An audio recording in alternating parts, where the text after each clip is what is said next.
공수처의 역사를 보면 사실 96년에 제일 먼저 제기됐던 거 아니에요. 그랬다가 2004년에 노무현 정부 때 다시 이게 제기돼서 한 20년 끌어온 건데 이 두 가지입니다. 하나는 소위 말해서 어떻게 하면 고위공직자 비리나 부패를 제대로 수사할 수 있을 것인가 하는 문제의식 하나하고 네네. 매번 정권마다 정치적인 수단이 되고 있는 이 검찰을 어떻게 네네. 개혁할 건가 이 두 가지 문제의식이라고 봐요.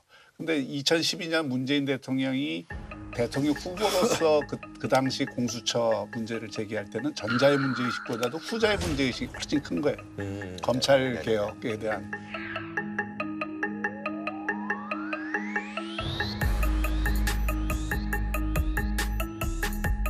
검찰 개혁에 대한 문제의식이 굉장히 크게 이게 공약으로 당시 제기되고 그 공약으로 했기 때문에 지금 이걸 해야 된다는 건데 공수처 관련해서 저희가 원내대표단이라고 있잖아요. 대통령이 한번 이제 점심을 한번 청와대에서 이렇게 사준 적이 있는데 그때 이 얘기를 한번 하시더라고요. 공수처 얘기를 꺼내시면서 참여정부 때 이 공수처라는 걸 왜 처음에 그때 하려고 했냐면 청와대를 비롯해서 이렇게 권력을 가지고 있는 사람들의 비리를 누군가가 좀 성역 없이 조사했으면 좋겠다. 그러니까 이게 검찰개혁은 그 당시에는 부차적이었던 거고 그야말로 살아있는 권력도 성역 없이 수사할 수 있는 걸 만들어 보자라는 취지로 이걸 발상을 해서 시작을 해서 잘 갔다는 거예요. 그리고 참여정부 때 거의 승사될 뻔했다는 거예요. 통과될 뻔했다는 거예요.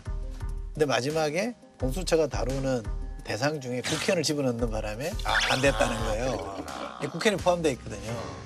그래서 이 문제는 저는 이렇게 생각합니다. 이게 역으로 여당이 실어야 될 사안이에요. 왜냐하면 지금 법무부가 만들어 놓은 안에 의하면 어떻게 되냐면 공수처장은 누가 추천하냐? 국회에서 추천합니다.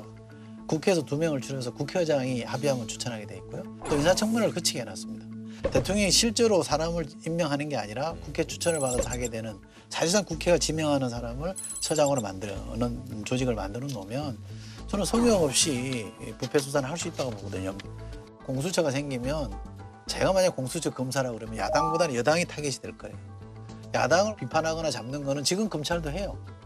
근데 살아있는 권력을 못 잡는다라는 게 비판이잖아요. 그러면 살아있는 권력부터 타겟으로 할 겁니다.